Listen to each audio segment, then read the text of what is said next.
kita mendengar mengenai istilah herd immunity.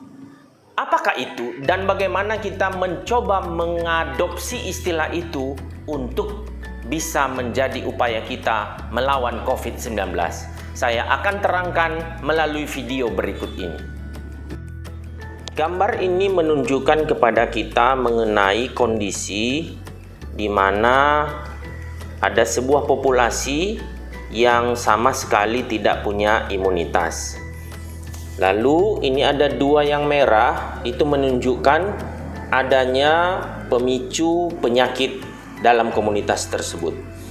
Karena tidak adanya imunitas, maka yang terjadi pada kelompok tersebut adalah hampir seluruh dari populasi itu kemudian mengalami penyakit yang disebarkan oleh hanya dua oleh orang tersebut tadi. Lalu kemudian skenario yang berikutnya adalah ini adalah kondisi di mana ada sebagian daripada populasi telah memiliki imunitas atas penyakit tersebut. Yang berwarna kuning adalah mereka yang sudah mendapatkan imunisasi dari penyakit tertentu ini.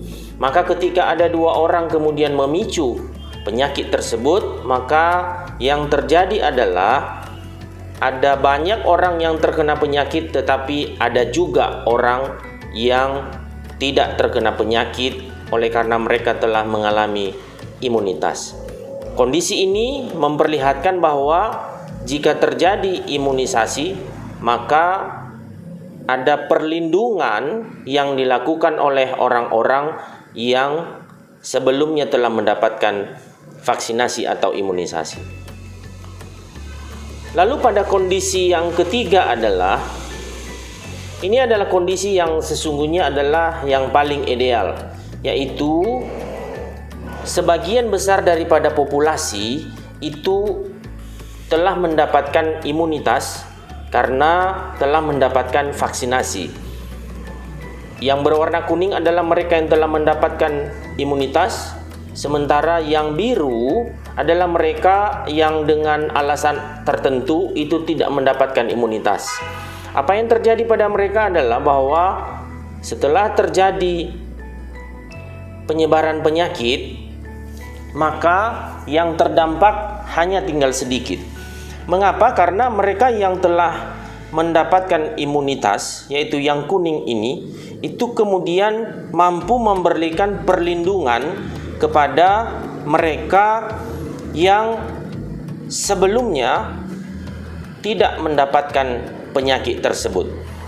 Inilah yang dimaksud sebagai imunitas kelompok atau yang kita sering kenal sekarang sebagai herd immunity. Jadi istilah herd immunity itu sebenarnya adalah istilah teknis di mana kita mencoba menciptakan imunitas pada sebuah kelompok dengan cara yang biasanya dilakukan adalah dengan memberikan vaksin. Dengan memberikan vaksinasi atau imunisasi kepada sekelompok orang, maka kita berusaha menciptakan sekelompok masyarakat dengan kekebalan yang tinggi. Ada berbagai macam indikator untuk menciptakan kekebalan ini. Ada yang 70%, ada yang 80%, ada yang 90%. Tetapi biasanya untuk kepentingan imunisasi setidak-tidaknya kita harus mematok angkanya di 80%. Artinya satu kelompok daripada populasi sebanyak 80% harus sudah mendapatkan imunisasi. Itulah yang disebut sebagai cakupan daripada vaksinasi. Dalam kasus COVID-19, kita tidak bisa menerapkan atau menyebutnya sebagai herd immunity. Mengapa? Yang pertama bahwa vaksin untuk herd immunity itu belum ada. Maka kita tidak mungkin mengatakan kita sedang melakukan herd immunity. Kemudian yang kedua, jikapun ada orang menafsirkan bahwa kalau kita keluar, maka itu akan menciptakan kekebalan kepada mereka yang keluar dari rumah lalu kemudian terpapar oleh virus, itu adalah kondisi atau situasi yang sangat berisiko.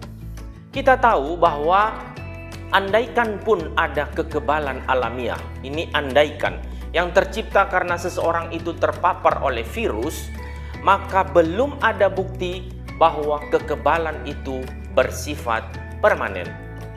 Yang kita tahu malah adalah bahwa seseorang yang sudah pernah kena atau terpapar atau didiagnosis positif COVID-19, ada beberapa orang di antaranya yang kemudian terkena kembali.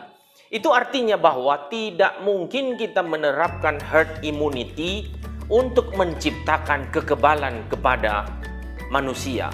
Karena itu akan sangat berisiko, orang bisa kehilangan nyawa, dan kepastian untuk terjadinya herd immunity sama sekali belum ada.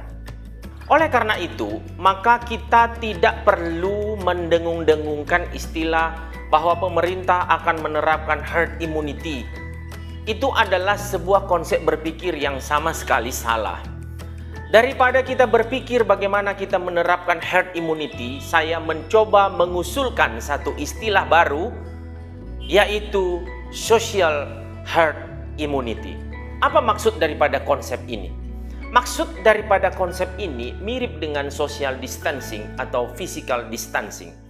Sebagaimana tadi telah saya gambarkan di dalam gambar yang saya tunjukkan kepada Anda semua, yang menunjukkan bahwa kita bisa melindungi mereka yang tidak divaksin dengan cara memvaksin sebagian besar populasi, maka dengan cara berpikir yang sama, karena vaksin masih belum ada, maka pola berpikir melindungi kelompok yang rentan itu juga bisa kita lakukan. Dengan cara apa? Mudah dan sebenarnya sudah kita lakukan dan membutuhkan kedisiplinan kita.